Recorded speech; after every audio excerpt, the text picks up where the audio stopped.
Hey everyone, I am filming this intro from my garden here because I wanted to show you this gorgeous hydrangea bush that is blooming right here behind me.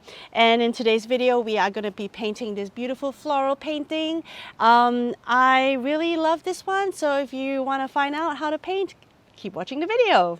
Alright, so today we're going to paint this beautiful picture of roses, lilacs, and some Australian foliage in a pot.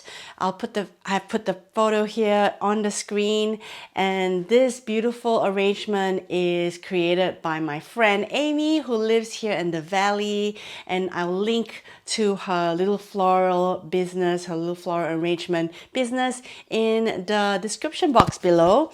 I am so very blessed to be surrounded by such amazing creative people here in the Yarra Valley in Warburton. I know we are far away from many places around the world. Sometimes we just gotta be really happy with our little corner and you will find amazing things.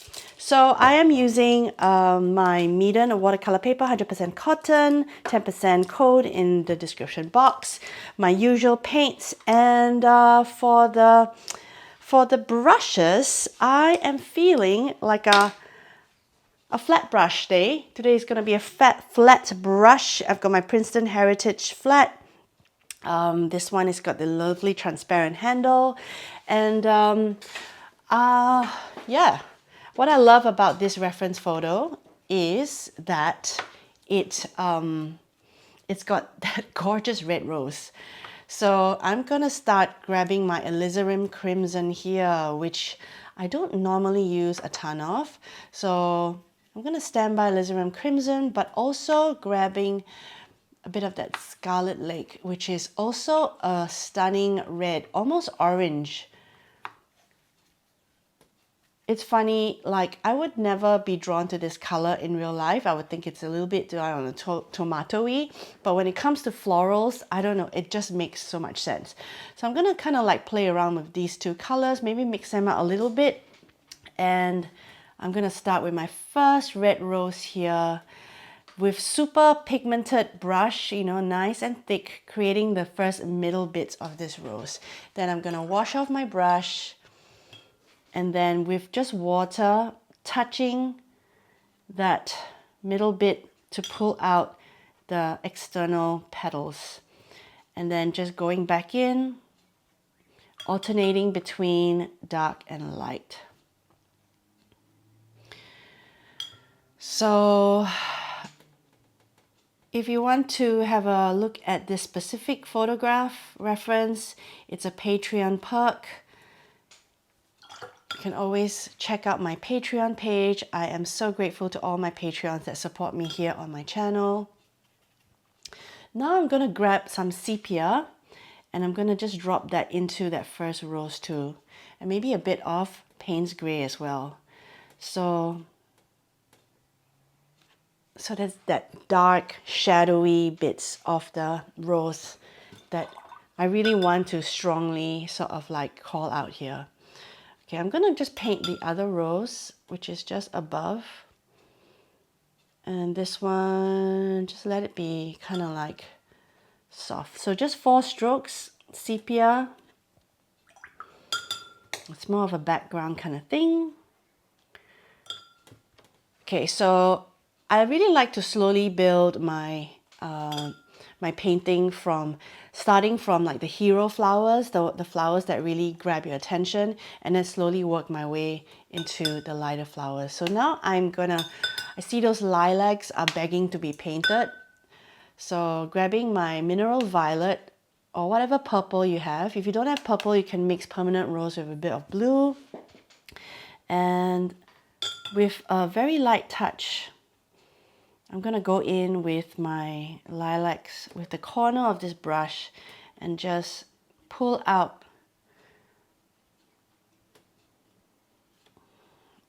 a very loose lilac flower here. And I see some over here. So a bit of dotting, a little bit of just placement. I'm gonna grab a bit of indigo with Prussian, and I'm going to just drop in a bit of that together with some dioxazine purple. Bit of wet on wet action, because you see this lilac is got some dark, it's got some lights in it. And I'm gonna pull out the other one here. Can mix in a bit of the pink as well. Loosey Goosey.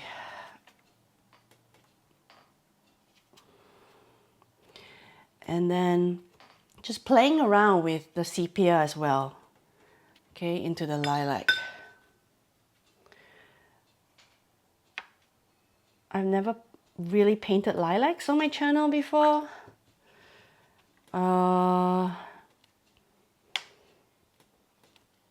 It used to scare me, you know, the flowers that are like many flowers in one small flower used to just really like frighten me. Like, I don't know if I can do it. But nowadays, I'm just all about looseness, so it's just making marks. Little dots that hint at the marks that you're making, hint at the flower. So just adding a little bit more. And then just a touch of green actually. So we haven't had any green yet in here. So I'm just finding a bit of my sap green and just dropping it into the little lilac bits as well. Okay. Now I'm gonna go into pink. So there are a couple of pinky roses. So this is a permanent rose. And I'm just going to put one rose down here. Oops, my reference photo has, I'm just using my computer now as a reference because my iPad is out of juice. So, all right, so that other rose, I'm letting it touch this fella here, and I'm just going to go quite light. So in my reference photo, I don't have very strong contrast between lights and darks. I mean, I have a little bit. The leaves are mostly the light bits and the flowers are the dark bits. So I'm gonna see if I can, you know, create that contrast. All right, and then just another one here. There's more of a carnation, but you know, we can simplify our reference photo by just changing up some of the flowers. And okay, so I have a couple of those yellow, I don't know what they're called. They're called Benjamin buttons. I don't know. Amy, if you're watching this, can you just educate me? All right, so those little pops of yellow, one here and maybe one here. I've gone off the reference photo already because you know, sometimes you don't need to be super accurate. And then I see like these pointy kind of, what are they called? It's an Aussie flower. I don't know the name, but a few of them sticking out here and here. So just using like the long side of my brush and some really bright yellow at the ends of it.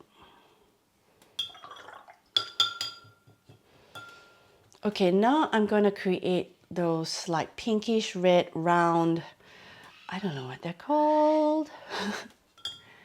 I don't know what they're called. But actually, I'm just going to see if I can get into my opera rose and mixing it with this one here. So they're more like these little small,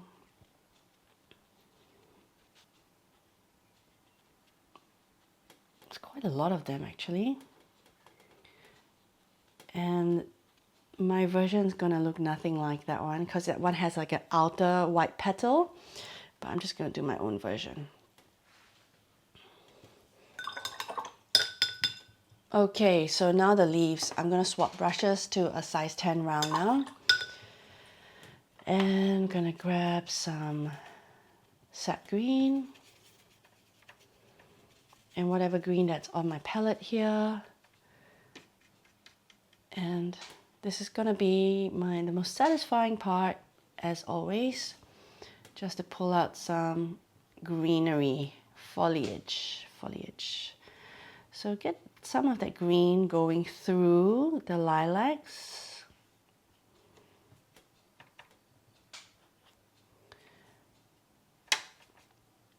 Just taking your time to work out all the different greens.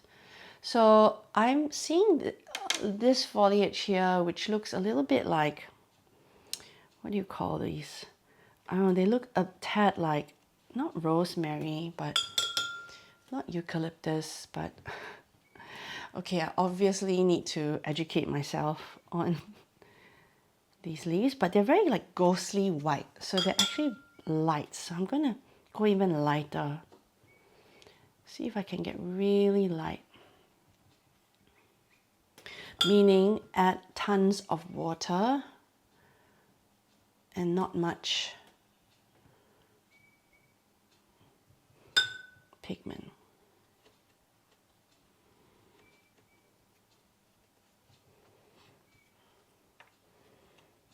However, in the middle here, we can attempt to create some stems.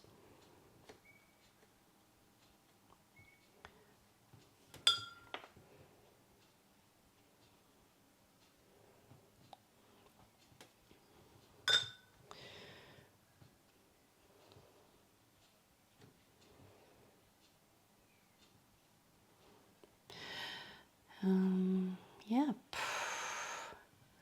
Sometimes painting need not be too much to say. All right, I'm gonna go into the middle of these with a bit of indigo, dark green, to just get a bit of contrast going. But I might need to wait a little bit for everything to just dry and just calm down a little bit before we go into the middle too dark. All right, I'm gonna go and put a little bit more purple into my lilacs because I feel like the lilacs is just kind of like faded into something. So I'm gonna just bring it back.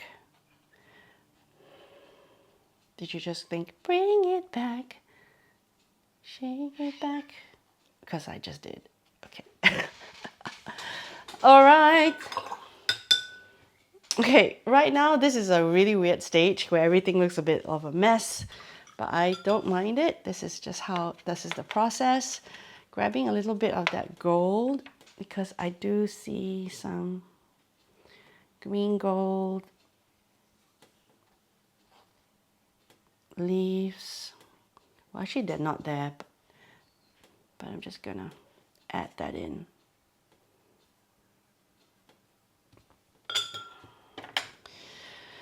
And oh, see, look, this yellow one is totally being enveloped now, but it's okay, we can bring it back a little bit more later. Now let's work on the little pot.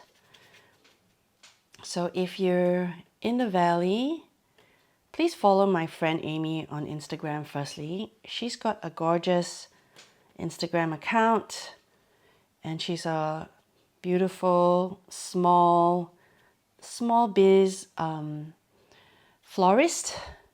She grows all her wonderful flowers from her home, and she's just a very cool chick.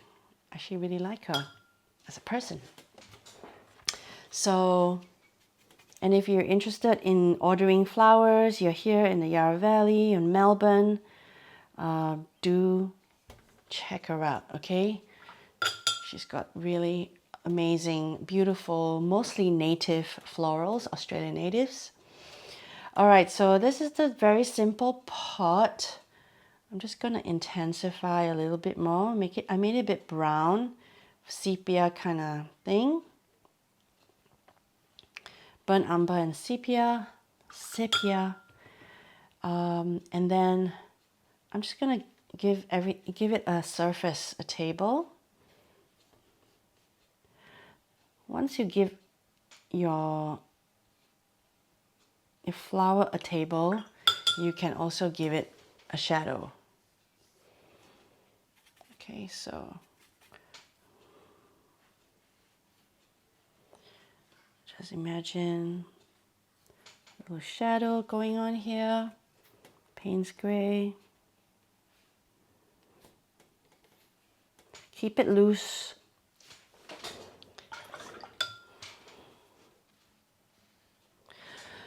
Keep it loose. All right, how does it look like from there? Okay, so,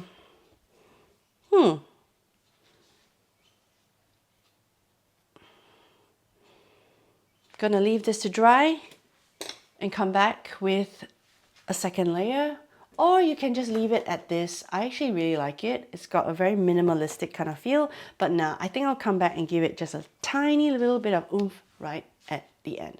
This is completely dry now, and I wanted to show you something fun.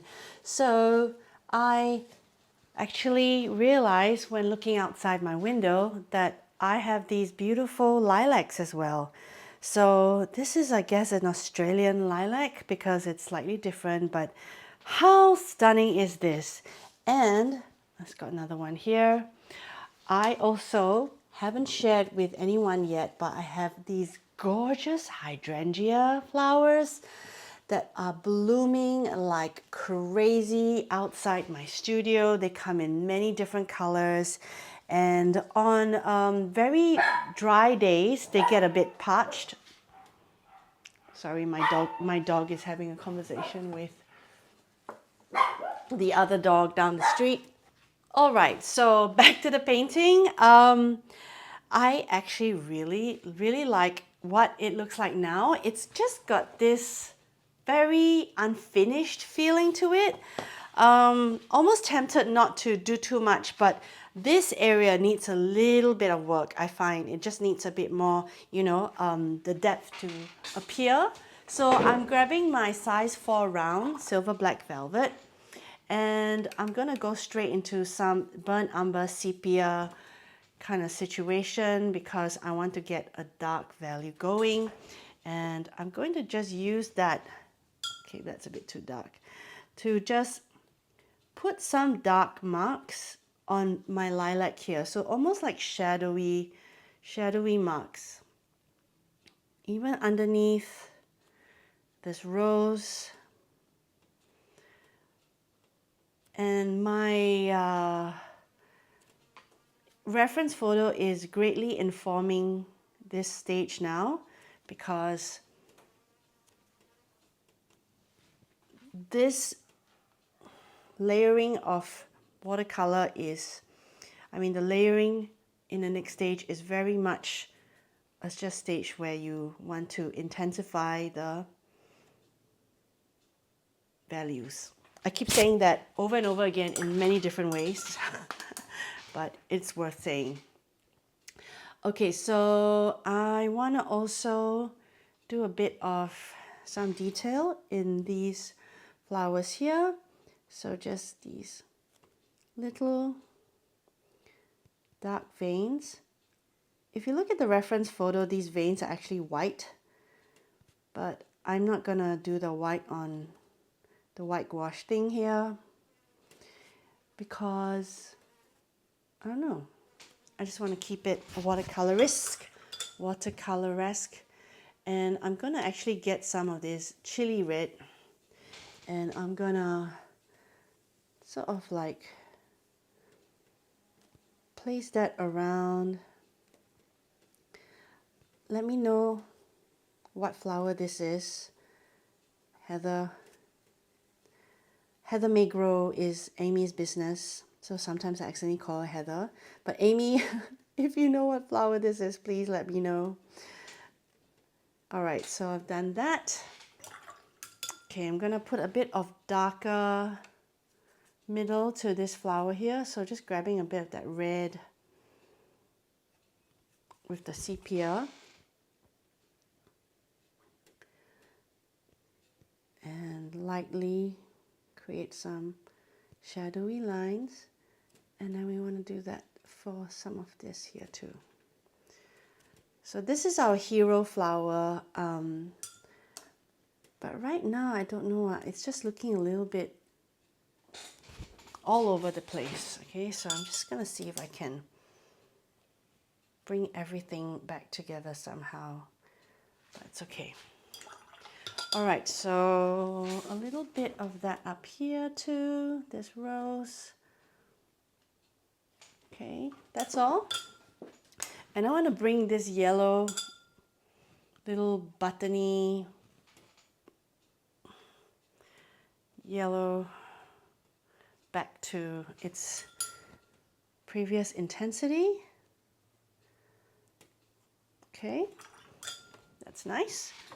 Okay, so I'm gonna also grab now a bit of indigo to mix into my green, and I'm gonna go around to place some darker leaves into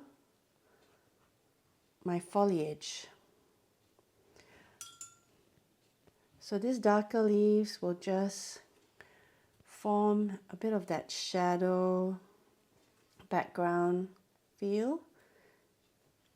And you don't want to do it too many or everywhere. So I am taking a lesson in less is more for myself. When it comes to watercolor, less is more. Less is more. Okay, so I'm going to grab some green gold here and put some of that here.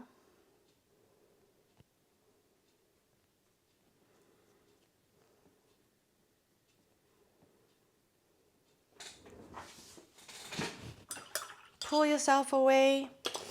All right, so I just need to fix this middle rose, okay? I think everything's just gone a little bit too dark and too confusing. So I'm using a bigger brush and watering it with, giving it a lot of water.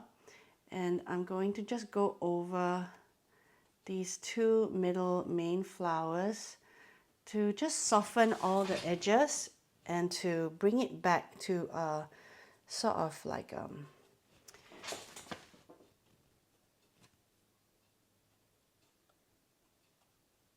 more evenness. Okay, sometimes you don't want to just have too much going on, and I think that was what's the problem. Too many contrasting harsh hard lines. So I'm just going to soften everything up now. And I know this is a risk of being overworked, but it's okay. I'm going to take risks sometimes. All right, okay, so final bits. I might just go into my purple with a bit of indigo and then just give my little lilacs a few little details.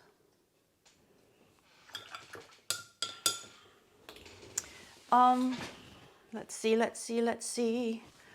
Then I'm gonna go into my permanent rose. And I'm just going to, I don't know, this needs a bit of pink or something. All right.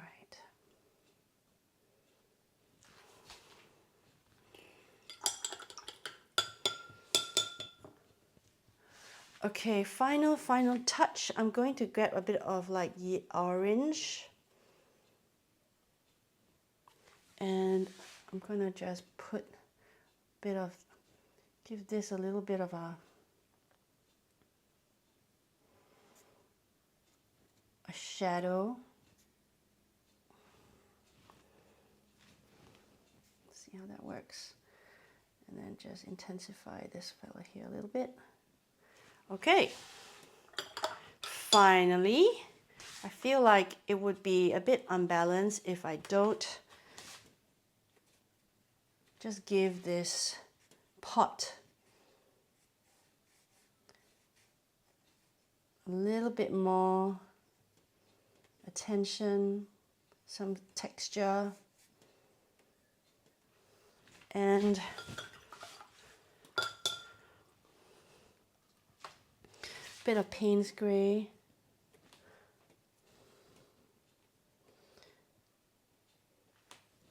not sure why I did that, but I think I wanted to have a bit of a different feeling from the pot and the table. So I'm actually going to pull down this table surface color thing, just pull it down with water, pull, and